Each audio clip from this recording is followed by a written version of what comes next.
It's my great pleasure to introduce this panel today. We have Mehrzad Ashnagaran down on the end. He's the Global Product Line Manager for Electrification at ABB and the lead of IMARC. And then we have Carr, who is the Head of Technical Services at IGO. And then Darren Kwok next to me, Head of Mining Electrification and Technology at Perenti. So welcome. This is a really exciting topic for me, but before we get started, I want to just get a sense of who's in the audience because I'm the only one that can ask questions today, and I just want to check that they're going to be things that you're interested in as well. Do we have people who are already involved in electrification of mining? Great, quite a few. Investors? Great. Mining operators? Fantastic. Suppliers, a few of those too, and finally any fans of Mehrzad, Chris or Darren who are just here to support them. Awesome. Friendly crowd, that's what we like. Brilliant. So what we're talking about today, I'm going to just read something really quickly. So we're talking about a collaboration between ABB, IGO and Perenti to provide an all-electric mine study for the full underground electrification of IGO's Cosmos nickel project in Western Australia. And the study will consider mine hauling operations, power distribution, energy efficiency, and power management. So that's the official description. But Chris, can you share with us a little bit more about the complexities and the characteristics of what it's like to really introduce electrification to Cosmos? I might start a little slower than that and talk a bit about the why. So some people in the room will get this, but why should we electrify? I see it as three cases. There's the safety case. So we can eliminate diesel particulate matter. And Safe Work Australia is currently talking about cutting the DPM limit by a factor of 6. So that's something to consider. We also have less fatigue with our operators because there's less noise and vibration. Communication on the job is so much easier when there isn't a donk running right next to you so you can't hear what's going on. The decarbonisation case is probably pretty clear. I hope we don't need to talk about that. And then there's the business case. So somewhere along the line, the accountants are going to get involved and they want to know what's in it for them. And that's probably the real crux of why we've assembled a collaborative team, because not one of us can actually work this out by themselves.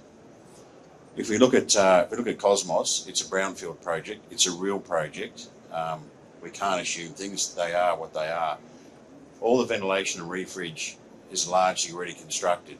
Now, if we were in a greenfields mine, we could take quite a capital saving in vent and refridge. In fact, I reckon it'd be enough to probably pay for the electrification outright. Now, we don't have that advantage, so we have to think very carefully about how we integrate an electric fleet into this diesel fleet.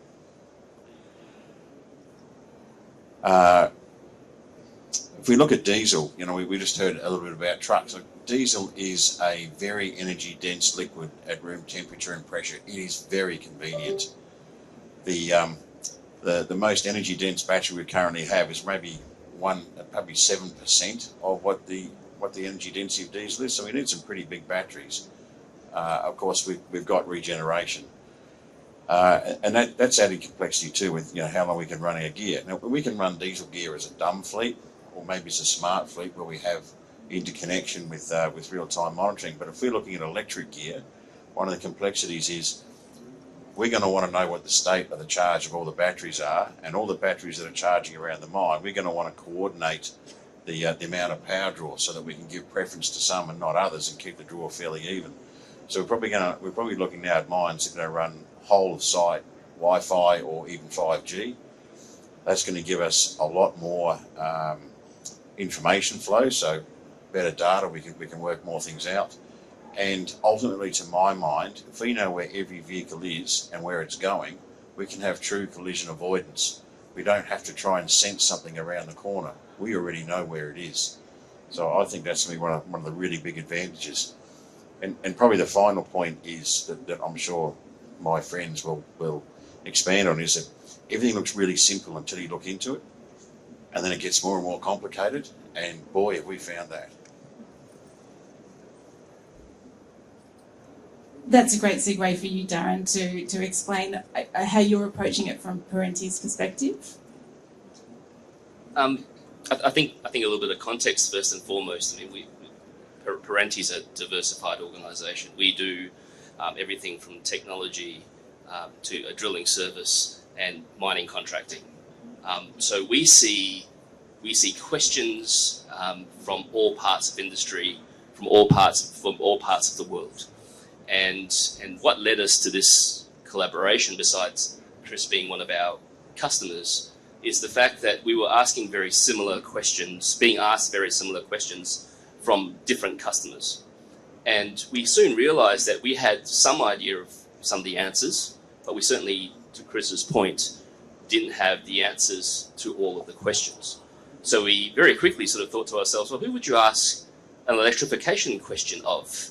And lo and behold, there's an organization that's global that knows a lot about electrification. So we started talking to the folk at ABB, and a long story short is we found that we were actually all trying to answer very similar questions from very different perspectives.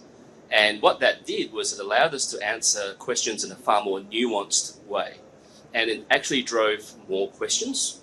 It allowed us to have a much more sophisticated conversation about electrification.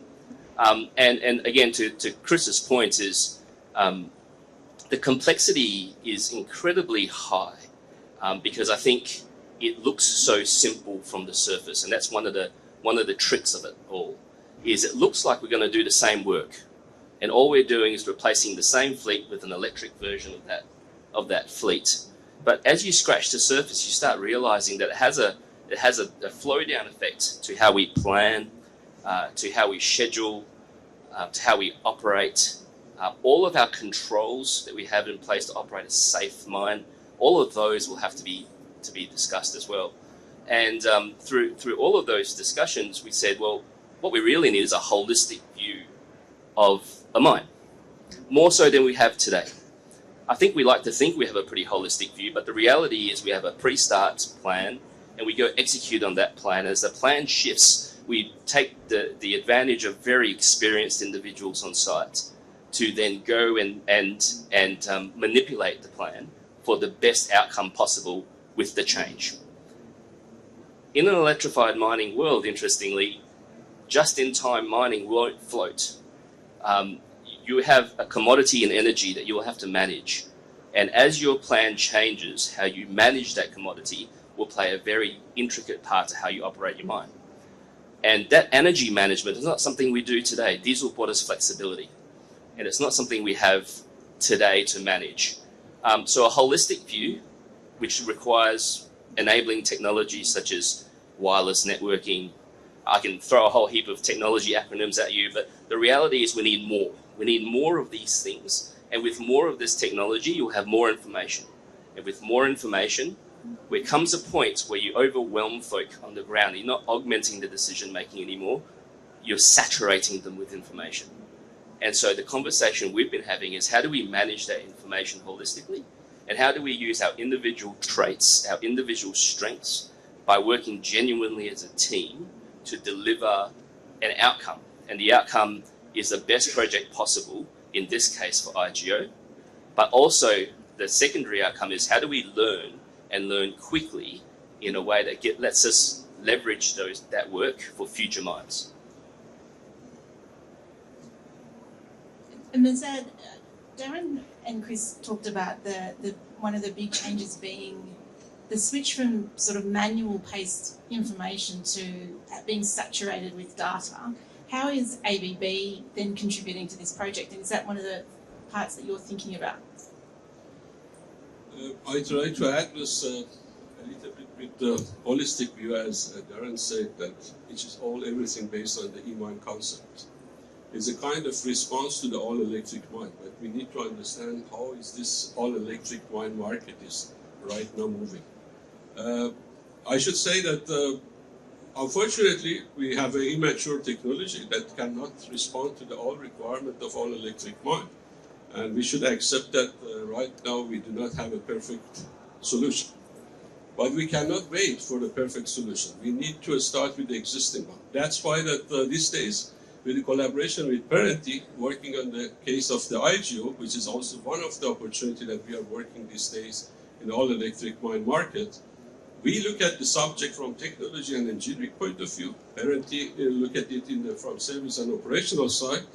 And we can say that, unfortunately, all-electric mine cannot happen so fast. We need to start from actually a point that be able to call it in a kind of a single journey based on the very well-planned steps.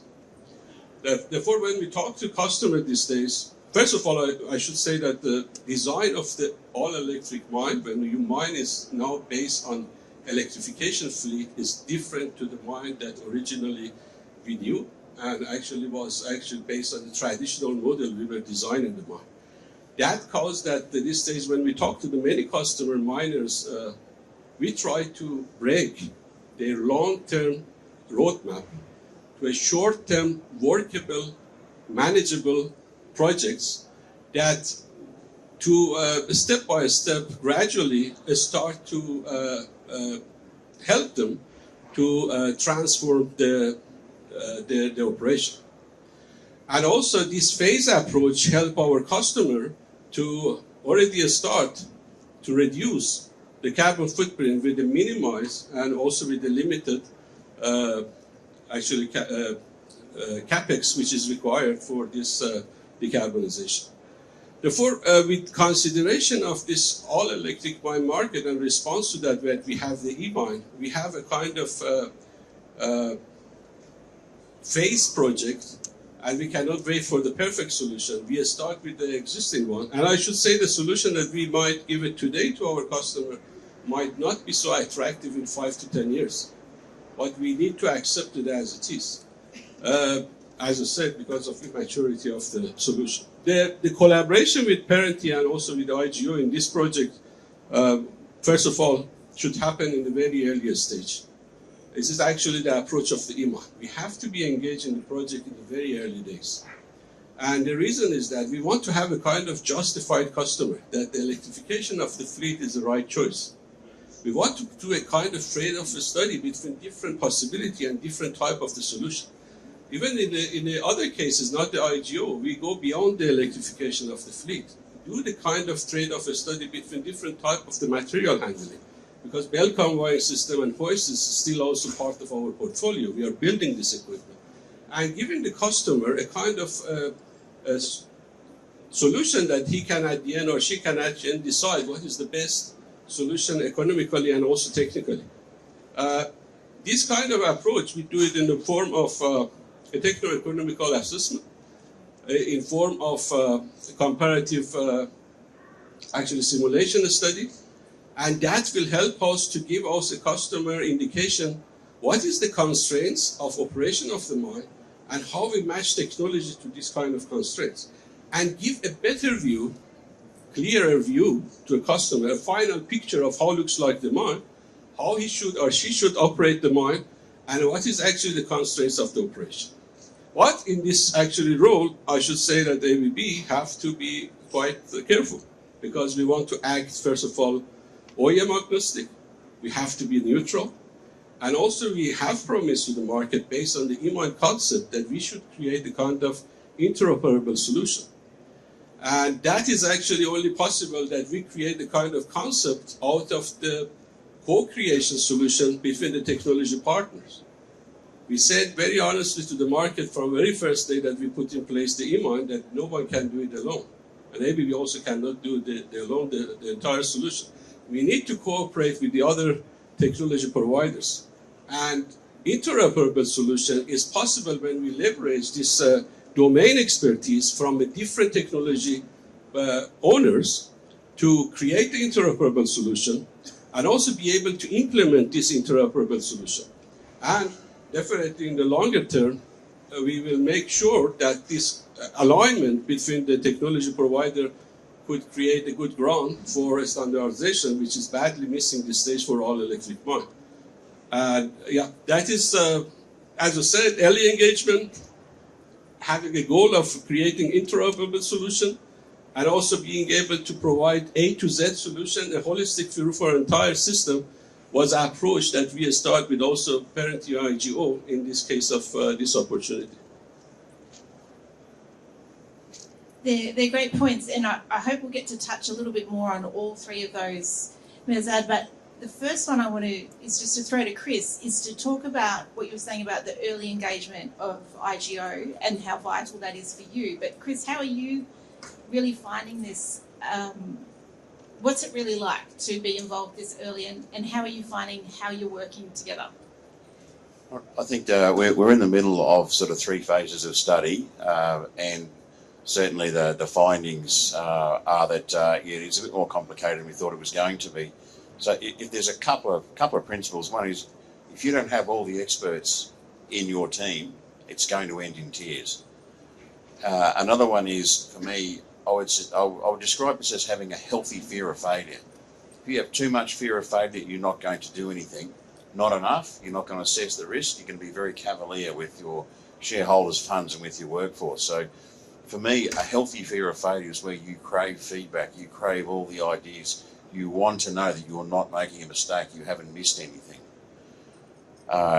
Once you've done that and you have a good team and you know that team is competent, trust is easy because you know you're working with people who challenge your ideas and give you new thoughts, and they accept your arguments and your thoughts on their concepts. When you've got that together, I think you end up with a very trusting team and you can collaborate quite easily. We all have slightly different goals out of this, and we've learned a little bit about working together. I guess that's no surprise. But certainly, I think that trust to develop the overarching system, then all the subsystems, for me, again, if you're not scared enough, you're not going to do it properly. So you've got to be a little bit scared, but not too scared. And the other point that I really resonates with me there is that you've all got different things you want out of this, or that you'll get out of this, but there must be a certain sense of compatibility, and especially I think in sharing the risk.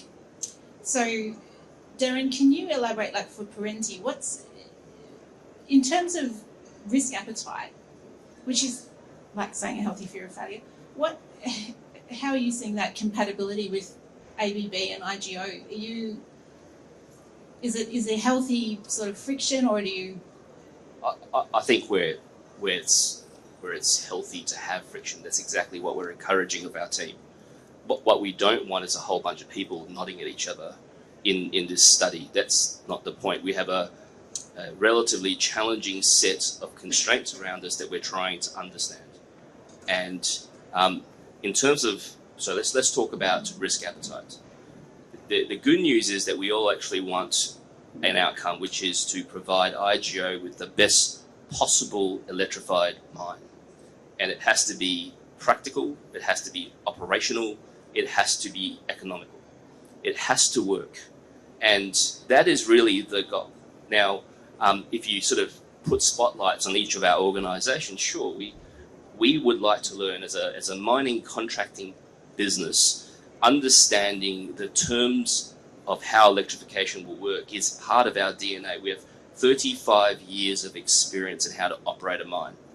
And you want people like us to be part of change, because we understand what good looks like and we understand what change looks like.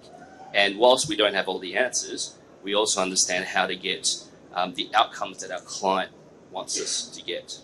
So first and foremost, I think instead of calling it, risk aversion, we're trying to gain greater certainty.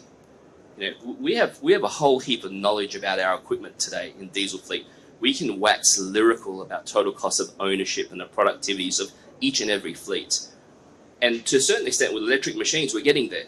We have quite a bit of data now. But I think one of the things we want to call out when it comes to risk aversion is it's very easy to focus on the fleet. And the fleet will come, and the data will come, and we will learn how to operate it. It is how it is all linked together with the rest of the operations. That's the secret sauce here. And we are really concentrating on delivering that holistic view in such a way that we are going to deliver what we promised to our customer. And from a Perenti point of view, that is why we exist, right? We are there to deliver for our customer and to our shareholders and to our people. So the electric mine is a risk, yes, but by doing the work that we're doing today, we're gaining certainty. Can I suggest this is probably an opportunity as much as a risk? You know, the worst thing that can happen out of this is we do this wonderful work and we can't find a case. And the worst thing is spend a bit of money and we've learnt a lot. That's the worst thing. If you look at risk tolerance, for example, we can be the masters of our own destiny here, or we can shrink back, get a bit too scared and wait for someone else to do it. And then our future, electric future, is in someone else's hands who may take longer, may not be as interested, may not do it in the same depth, and our learning will be a lot slower. So that's one of the things that drives us to be the first to be first, if you like. There is no such thing as a second to be first. So I'd encourage people to have a think about this. Look, our risk appetite, if you look at the amount of money IGO spends on exploration, up to 70 million a year, you know, we spend put a lot of drill holes in the ground, do a lot of surveys, do a lot of assays. We don't expect to make a discovery with each one. We're just adding to our knowledge base. Eventually, hopefully, the discoveries will come. And the amount of money we're investing in this is not huge compared to that. I also think it's incumbent on the operator to be the financier here where we can, because we're the ones who stand to gain the most out of the benefit. You know, we have some high margin operations. I know that Perenti's business is very capital intensive and doesn't have the same margins that we have. And I know ABB have to work right across the world on a lot of things. So I think it's incumbent on us to be the financier, that side of the risk taker, because we get to win. We get the most advantage out of this. I think in terms of the first to be first, anyone who's ever tried to move new technology forward, there'll be plenty of people in the room. It's really frustrating people say to you, I want to be the first to be second, because that doesn't happen. Now, we know that we won't get the most optimal result if we go first. But if we think carefully with the right people, we'll get a lot closer to that. That's what's in it for us. Actually, I do not want to underestimate the risk that exists. Definitely is a new technology, new market, and we have risk, but we have tried to minimize it, mitigate it. And also, I should say that very well this risk is shared. I mean, compare it to the traditional way that we are acting in the market. Always there is a kind of EPC, PCM between us and the end user. We, as ABB, are a technology provider in any other form. We are responsible up to our product functioning based on what tender is asked. Otherwise, there is no other risk for us. Right now, in this kind of setup, we are liable about the engineering that we are doing, the design of the system that we are doing. We are signing off the actual engineering document. That is actually, we have gone and take out of the role of the electrical supplier. We are acting as an engineering company to design the new system. And that is actually the difference. I think still we see that the risk exists, but risk is very well shared. And also those kind of elements that we consider in our e-mine concept was all exercised to actually mitigate this risk. When we talk about this collaboration with the technology providers, because when you have a system, what we call it A to Z, end to end, or sometimes we call it grid to wheel solution, because we want to collaborate with the other OEM, with the truck manufacturer, we take care of the grid side, they take care of the wheel side. And when you have this comprehensive solution, fully integrated, a kind of seamless portfolio, all the interfaces is foreseen, gaps is filled, definitely the risk is less, because it's a bunch of the technology provider go in the deep of technology and use the best solution that they have to create a solution, rather than in the very traditional way, we are selling to the product or giving the product to a group that might not have a deep knowledge about even that technology, but the risk is with them. Therefore, here also, out of this collaboration between the technology provider, we try to also control the risk. Also, at the same time, I should say, the interoperability, for example, as one of our goals for the e-mine, is also avoiding a lot of risk for compatibility of the system, because we think from the beginning we have to work in the way that at the end create a kind of a standard which works for everyone, be open to everyone. Therefore, from that point of view, and as I said, we think about the phase approach. We do not go to the customer and say that this solution is here and you can use this solution for the next 30 years. No, this is a phase approach. We say that right now there is existing technology. You can already with this solution start to decarbonize with the minimum or a very limited upfront capex. In the same time, simultaneously, advancing progressively, as technology is more mature, technology is scalable and actually cost effective. Therefore, we promise to the customer, come gradually to fine-tune our strategy, to fine-tune our solution, come back to you with the new solution and technology that we have. Definitely in this way, we have a better control on the risk that is at the end, is actually somehow shared between us. Well, look, we're nearly at time and we're just warming up, but this is a fascinating topic to me. So if any of you would like to continue this conversation, I'm always up for continuing this later. You all clearly have collaboration in your company's DNAs, and you've alluded to the fact, like, I'm getting a clear sense that you're not just collaborating on this particular Cosmos project, you're alluding to how many other collaborations are you're drawing on those to benefit this, and likewise sharing that knowledge back. And in the spirit of that, we've got time for maybe just recapping on key things you would like these wonderful people just to take away from this conversation. Start with you, Darren. I think the holistic view and really understanding your operations as a today standpoint, understanding your deliverables, and then let collaboration with the right people in the room have the freedom to deliver an electrified mine and the freedom to deliver the outcomes that you have today. By constraining that thinking artificially, you won't have the optimal outcome. My call to action today really is, I don't know how many people there are in the room today, but all of you represent organizations that have clever people. And they all have a perspective and experience that will enrich and increase the pace of electrification. And my call here is join us, come talk to us. I'd love to understand your views, whether you're supportive or not. We really want to hear from you, because together as an industry, we will solve this. This will change, this will be difficult, this will be challenging, but we will solve this. And I guess I'm looking for as many people to come work with us as possible. And I think we can deliver the right outcomes for industry.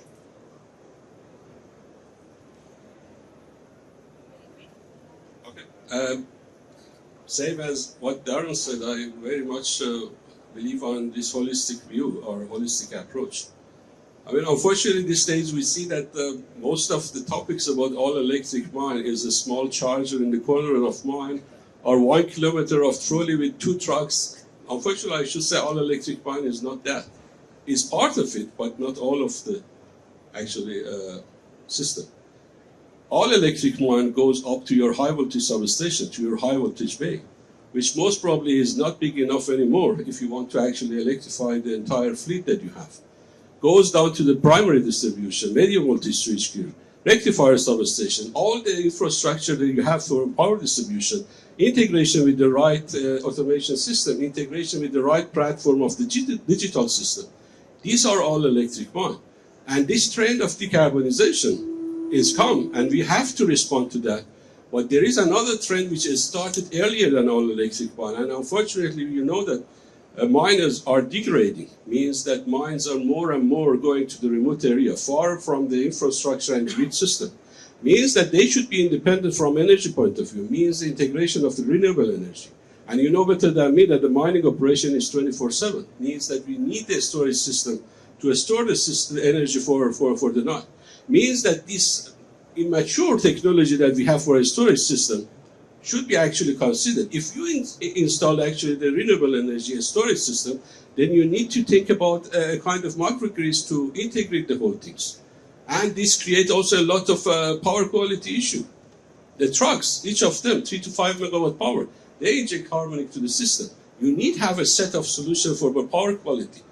Therefore, there's a kind of ecosystem that you need to think about all these items that works perfectly in place, and at the end you have A to Z solution, fully integrated, seamless portfolio. And that is actually, we built it out of e-mine concept to respond to all the needs of the mining market when they go towards decarbonization, and in the same time also should be actually be independent from energy source point of view. Therefore, Thanks, we would Mehrzad. like that you consider this total approach. Okay, total approach. While I'm happy that you find the second one, then e-mine, that be able to respond to all this requirement. Sorry for that.